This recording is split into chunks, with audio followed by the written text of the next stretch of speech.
নমস্কার, দেখছেন নিউজ 18 বাংলা। আপনাদের সঙ্গে রয়েছি আমি সোনিয়া। ঘড়ির কাঁটায় ঠিক বিকেল 4টে মানে সময় নিউজ 18 প্রাইমের। আর নিউজ 18 প্রাইমের শুরুতেই আজ নজর রাখবো জনপ্রতিনিধি। হ্যাঁ, একজন জনপ্রতিনিধি, তাকে ভোটের ডিউটি দেওয়া হচ্ছে। শুনে অবাক হচ্ছেন, কিন্তু এই ঘটনাই ঘটেছে কলকাতা পুরসভার 110 নম্বর ওয়ার্ডের কাউন্সিলর। তিনি নাকি চিঠি পেয়েছেন, সেকেন্ড পোলিং অফিসারের দায়িত্ব পালন করার নির্দেশ দেওয়া হয়েছে তাকে। স্বাভাবিকভাবেই অনেকগুলো প্রশ্ন উঠতে শুরু করেছে এই গোটা ঘটনাকে কেন্দ্র করে।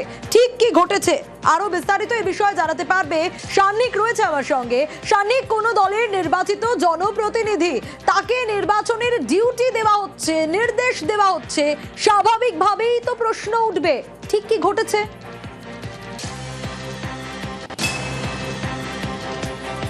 দেখো, নির্বাচনী দায়িত্ব যে আধিকারিকরা পালন করেন, সব থেকে প্রথমে যে বিষয়টা সেক্ষেত্রে পরিষ্কার করে দিতে হয় যে তাদের ভূমিকা কিন্তু নিরপেক্ষ হতে হবে। সেক্ষেত্রে একটি দলের নির্বাচিত জনপ্রতিনিধির পক্ষে কোনোদিনই সেই নিরপেক্ষ ভূমিকা পালন করা সম্ভব নয়।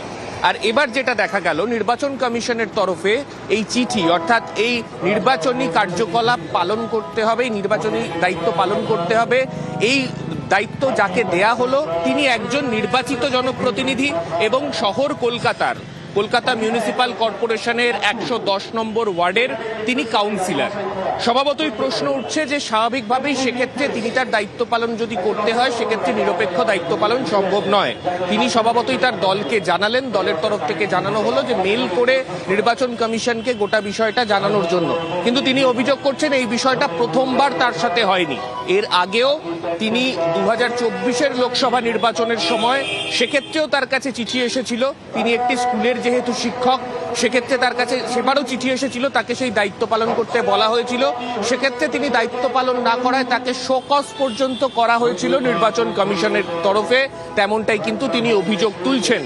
এবং এই গোটা বিষয় নিয়ে স্বভাবতই যখন এখন জলঘোলা শুরু হয়েছে, তিনি জানিয়েছেন তিনি ইমেল করবেন নির্বাচন কমিশনকে, তিনি তার বিষয়টা জানাবেন এবং তারপরে তার পক্ষে যে দায়িত্ব পালন করা একজন সেকেন্ড পোলিং অফিসার হিসেবে সম্ভব না, সেই বিষয়টা নির্বাচন কমিশনের কাছে তিনি স্পষ্ট করবেন। বেশ সান্নিক।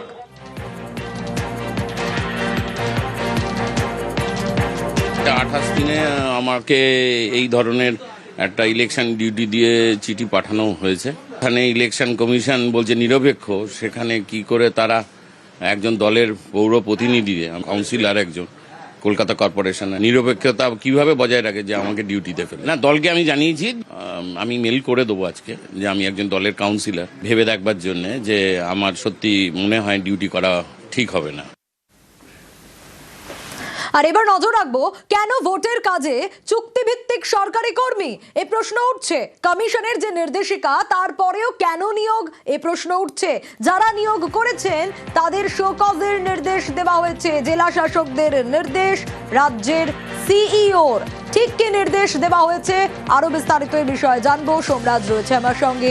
সোমরাজ, দেখো, ইতিমধ্যেই জানিয়ে দেওয়া হয়েছিল ভোটের কাজে কোনো চুক্তিভিত্তিক কর্মী নিয়োগ করা যাবে না। তারপরেও দেখা যাচ্ছে বেশ কিছু জেলায় ইতিমধ্যেই চুক্তিভিত্তিক কর্মী নিয়োগ করা হয়েছে জেলা শাসকদের তরফে। ইতিমধ্যেই সেই নির্দেশ পৌঁছেছে যে কমিশনের নির্দেশের পরেও যদি কোনো সংশ্লিষ্ট আধিকারিক চুক্তিভিত্তিক কর্মী নিয়োগ করে, তাহলে সংশ্লিষ্ট কর্মীকে বা সংশ্লিষ্ট আধিকারিককে শোকজ করতে হবে এবং সেই শোকজের কমপ্লায়েন্স দিতে হবে। ইতিমধ্যে জেলা শাসকদের কাছে সেই নির্দেশ পৌঁছে গিয়েছে বলে কমিশন সূত্রে জানা যাচ্ছে।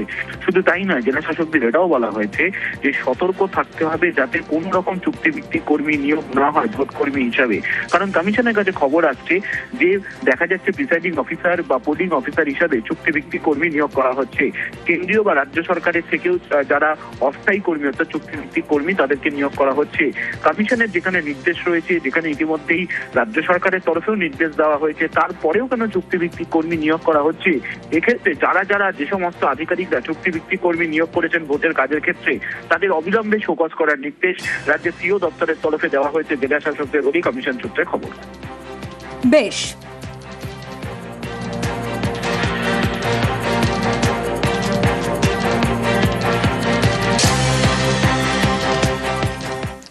এলাকায় ঢুকতে অনুমতি লাগবে, পুলিশকে অনুমতি নিতে হবে কাউন্সিলরের। বর্ধমানে আলোচনার কেন্দ্রবিন্দু নেতার দাদাগিরি। হ্যাঁ, মিছিলে যাওয়ায় বিজেপি কর্মীর বাড়িতে হামলার অভিযোগ। আরো বিস্তারিত এই বিষয়ে জানাতে পারবে শরদিন্দু রয়েছে আমার সঙ্গে। শরদিন্দু, কে এই নেতা, কি অভিযোগ? যিনি কাউন্সিলর, বর্ধমান পৌরসভার কাউন্সিলর নারু গোপাল ভকত এবং 22 নম্বর ওয়ার্ডের তিনি কাউন্সিলর। এবং যেটা ঘটনা যে গতকাল রাতে একটি রাজনৈতিক গোলমালের খবর পেয়ে ওই এলাকায় পুলিশ যায় এবং তখনই দেখা যায় সেখানে কাউন্সিলর নারু ভকতের সঙ্গে পুলিশ তর্কাতর্কি হয় এবং সেখানে পুলিশ জানতে চায় যে তার কি অনুমতি নিয়ে ঢুকতে হবে। তিনি বলেন অবশ্যই তার অনুমতি নিয়ে তার ওই এলাকায় ঢুকতে হবে, তাকে জানাতে হবে। এবং তখন পুলিশের পক্ষ থেকে বলা হয় যে এখন নির্বাচনী বিধিনিষেধ কার্যকরী হয়ে গেছে, তিনি কাউন্সিলর হতেই পারেন, কিন্তু পুলিশ যাবে কোথায় কি কাজ করবে সেটা নিশ্চয়ই কাউন্সিলরকে জানাতে তারা বাধ্য নয়। এই বাদানুবাদের যে ভিডিও তা শহর জুড়ে আলোচনার একটা বিষয়বস্তু হয়ে উঠেছে। একজন কাউন্সিলর তিনি দাবি করছেন যে তার অনুমতি নিয়ে পুলিশকে তার এলাকায় ঢুকতে হবে। এই বিষয়টি একেবারে শোরগোল পড়ে গেছে শহর জুড়ে। একেবারে সঙ্গে থাকো শরদিন্দু, দেখি কি রকম ভাবে বাদানুবাদ হয়, কি বলছেন সেই নেতা পুলিশকে। আপনি বলুন কাকে মেরেছে, দেখান, ইনজোর দেখান, তবে বলুন। আপনার কৈফিয়ত এখন কাজে দেবে না। আপনার কৈফিয়ত থেকে আমি আমার নিজের ক্ষতি করব না।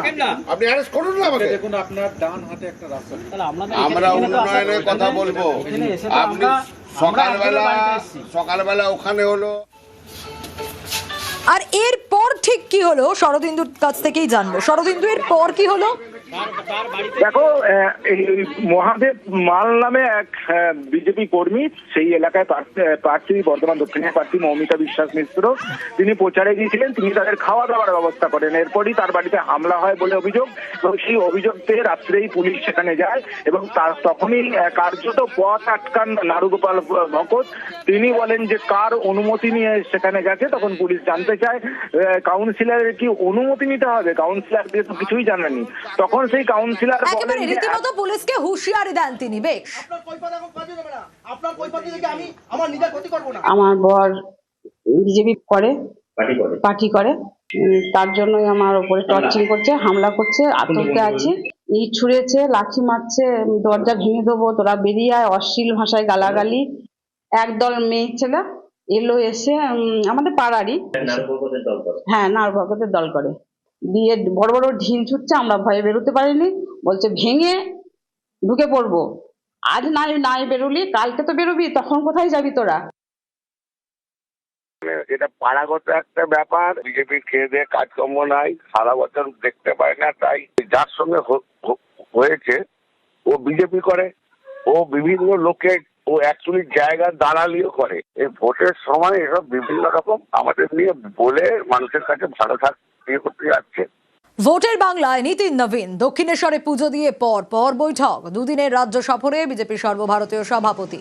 গতকাল কৌশল বৈঠকে সংগঠনের জোর, স্থানীয় ইস্যু নিয়ে প্রচারের নির্দেশ নেতাদের। আজও দলের নেতাদের সঙ্গে দফায় দফায় বৈঠক। বিকেলে নবদ্বীপ জোনের সঙ্গে মিটিং।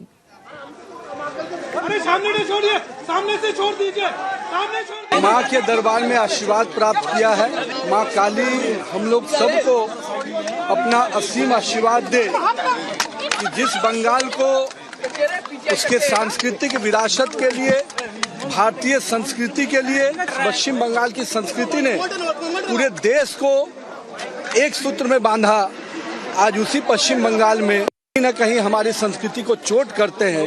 दुर्भाग्य है और माँ का आशीर्वाद मिलेगा तो निश्चित रूप से हम सभी निश्चित रूप से एक सोनार बंगाल, अपना पश्चिम बंगाल को विकसित बंगाल बनाने का आशीर्वाद माँ से मांगा है।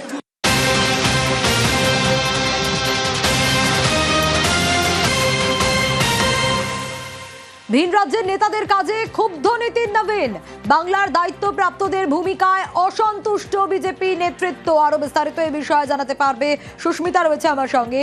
সুস্মিতা, বাংলার দায়িত্বপ্রাপ্ত যারা রয়েছেন তাদের ভূমিকায় কেন অসন্তুষ্ট বিজেপি নেতৃত্ব, কেন ক্ষুব্ধ নীতিন নবীন?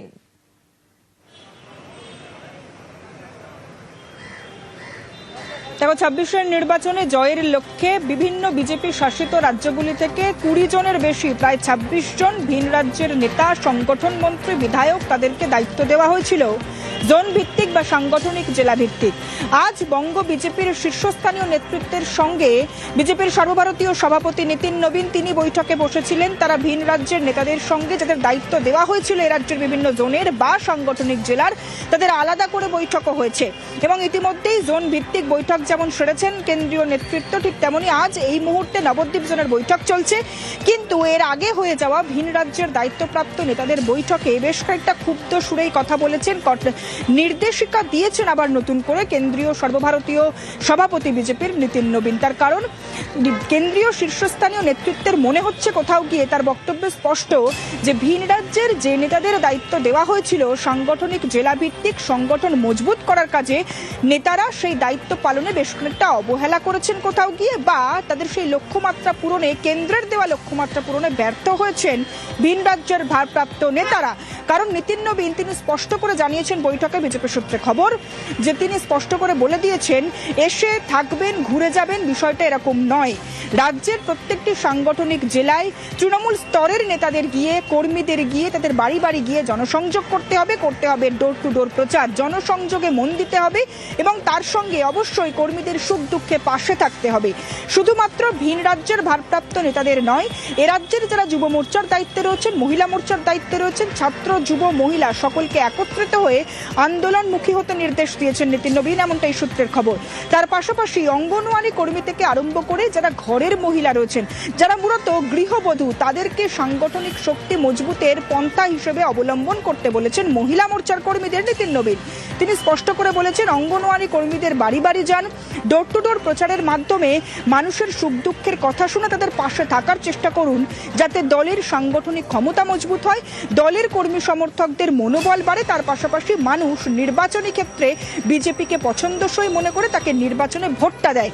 সুতরাং ভোটমুখী বঙ্গে নীতিন নবীন তিনি আবারও যেমন একাধিক নির্দেশিকা দিলেন, তার পাশাপাশি যে ভিন রাজ্যের নেতৃত্বের উপর ভরসা করে কেন্দ্রীয় নেতৃত্ব তারা এই রাজ্যের সাংগঠনিক জেলা এবং একেবারে সুস্মিতা, ঠিক এই জায়গা থেকে একটু জানতে চাইবো, তুমি যে এই নির্দেশের কথা বলছিলে এক্স্যাক্টলি ঠিক কি কি নির্দেশ দেওয়া হলো?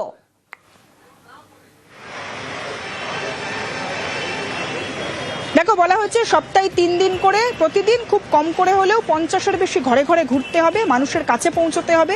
দ্বিতীয়ত হচ্ছে স্থানীয় যে লোকাল ইস্যু, সেই ইস্যুগুলিকে নিয়ে লড়াইয়ে নামতে হবে এবং সেই লড়াই কখনোই যারা শীর্ষস্থানীয় সামনের সারির নেতা রয়েছেন যেমন শ্রমিক ভট্টাচার্য, শুভেন্দু অধিকারী, সুকান্ত মজুমদার, তাদের মুখাপেক্ষী হয়ে নয়, স্থানীয় ইস্যু নিয়ে স্থানীয় যুব মোর্চার কর্মী, স্থানীয় নেতৃত্বকেই সামনে এগোতে হবে, জেলা নেতৃত্বকে আন্দোলনে নামতে হবে, তার পাশাপাশি ডোর টু ডোর প্রচার করতে হবে।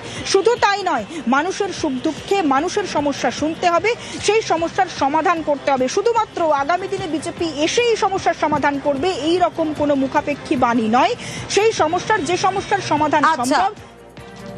বেশ সুস্মিতা,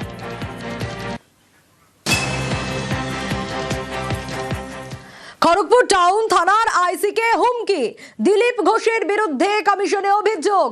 আগে শোনাই আপনাদের ঠিক কি হুমকি দেওয়া হয়েছে, কি অভিযোগ। यहाँ का आईसी है, हमारे कार्यकर्ता उठा के ले आके थाने में बोलता है टीएमसी के साथ काम करो, नहीं तो 4 तारीख के बाद गोली मार देंगे। साला तेरा बाप का गोली है, कितना गाली है तेरे पास? तुम दिलीप घोष को गोली लगाता है, रास्ते में पकड़ के उठा पटक करेंगे। मैं ही बोलता हूँ, और हमें कोई कुछ खोना नहीं है, तुम्हारा सब कुछ है, नौकरी चाकरी, बाल बच्चा, घर बार, जो कमाया पैसा ना 2 नंबरी, वो सब भोग नहीं कर पाओगे। বিজেপি প্রার্থীর বিরুদ্ধে অভিযোগ তৃণমূলের এবং কমিশনে রীতিমতো নালিশ, কিন্তু দিলীপ ঘোষ তো দাবাং। কমিশনকে তৃণমূলের যে অভিযোগ তাতে একেবারেই গুরুত্ব নয়, যে অভিযোগ জানানো হয়েছে তাতে একেবারেই গুরুত্ব নয়। দিলীপ ঘোষ কি প্রতিক্রিয়া দিয়েছেন শুনি। তৃণমূলের পক্ষ থেকে নির্বাচন কমিশনকে অভিযোগ জানানো হয়েছে, আপনি হুঁশিয়ারি দিচ্ছেন আইসিকে, তার কারণে টিএমসি নেতাদেরও হুঁশিয়ারি দেওয়া পরে কত কমপ্লেন করবে, ওরা কমপ্লেন করতে করতে ইলেকশন শেষ হয়ে যাবে। তৃণমূলের নেতাদেরও হুঁশিয়ারি দেব, কমপ্লেন করতে করতে ইলেকশনই শেষ হয়ে যাবে। দিলীপ ঘোষের প্রতিক্রিয়া। ইতিমধ্যে আমরা যোগাযোগ করতে পেরেছি তৃণমূল নেতা অরূপ চক্রবর্তী রয়েছেন আমার সঙ্গে। নিউজ 18 বাংলায় আপনাকে স্বাগত জানাবো। স্টুডিও থেকে সোনিয়া কথা বলছি। দিলীপ ঘোষের এই প্রতিক্রিয়ায় কি বলবেন? দেখুন, দিলীপ ঘোষ হুমকি দেবেন এটা প্রত্যাশিত, কারণ দিলীপ বাবুর কালচারই এটা। সমস্যা হচ্ছে দিলীপ বাবু প্রতিবার হুমকি দেন, তারপর ভোটে হেরে যান। ভোটে হেরে যাওয়ার পর আবার মমতা ব্যানার্জির আশ্রয়ে গিয়ে মন্দির উদ্বোধনের দিন চলে যান। তো দিলীপ বাবু গতবার জগন্নাথ মন্দির উদ্বোধনে গিয়েছিলেন, আর মমতা ব্যানার্জি ইতিমধ্যে মহাকাল মন্দিরে শিলান্যাস করেছেন। এই ভোটের পর আবার সেই মন্দির উদ্বোধন হবে। সেদিন তারা দিলীপ বাবু শপথ নিয়ে দেবীকে সাথে নিয়ে ওই মহাকাল মন্দিরে গিয়ে ভগবান বাবা মদেবাদীদেরকে প্রণাম করে আসবেন। দিলীপ বাবু সুমতি হোক এই কামনা করি। হুমকি ইত্যাদি বিজেপির সংস্কৃতি, দিলীপ বাবু সেই সংস্কৃতিতে লালিত পালিত। আমরা নির্বাচন কমিশন এই অসভ্যতাম গুলোকে কি চোখে দেখে সেটাই এখন দেখার। নির্বাচন কমিশন যদি বিজেপির চাকর হয়ে থাকতে চায় তাহলে চুপ করে থাকবে, আর নির্বাচন কমিশন যদি ন্যূনতম গায়ে মানুষের চামড়া থাকে, চক্ষু লজ্জা বলে কিছু বস্তু অবশিষ্ট থাকে, তাহলে দিলীপ ঘোষের বিরুদ্ধে অবিলম্বে এফআইআর করার নির্দেশ দেবে। এখন ব্যাপারটা নির্বাচন কমিশনের উপরে, তারা কিভাবে লড়বে, বিষয়টাকে কিভাবে দেখবে তাদের উপর নির্ভর করে। অরূপদা, একটু সঙ্গে থাকতে রিকোয়েস্ট করব, তার কারণ শুভেন্দু অধিকারীর একটা বক্তব্য, সেটাও আপনাকে একটু শোনাবো। তার কারণ 26-এ 177-এর বেশি আসন বিজেপি পাবে। পটাশপুরের সভা থেকে ঠিক এভাবেই হুঙ্কার শুভেন্দু অধিকারীর। এবারের নির্বাচনের ফলাফল ভারতীয় জনতা পার্টি তার যা প্রয়োজন 148, তার থেকেও বেশি সংখ্যা নিয়ে একটি রাষ্ট্রবাদী ডবল ইঞ্জিন সরকার তৈরি করে। 16-তে 3, 21-এ 77, 26-এ 177 প্লাস। নন্দীগ্রামে হেরেছে, এবারে ভবানীপুরে হারবে।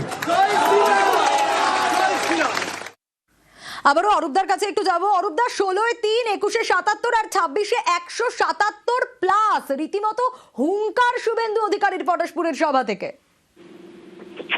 আমি তো জীবনে প্রথম দেখলাম যে, আমি জানতাম মাধ্যমিক পরীক্ষার পর লোকে উচ্চ মাধ্যমিক দেয়, আমি প্রথম দেখলাম কেউ মাস্টার ডিগ্রিতে ফেল করার পর বলছে আমি পরের বার মাধ্যমিক দেবো।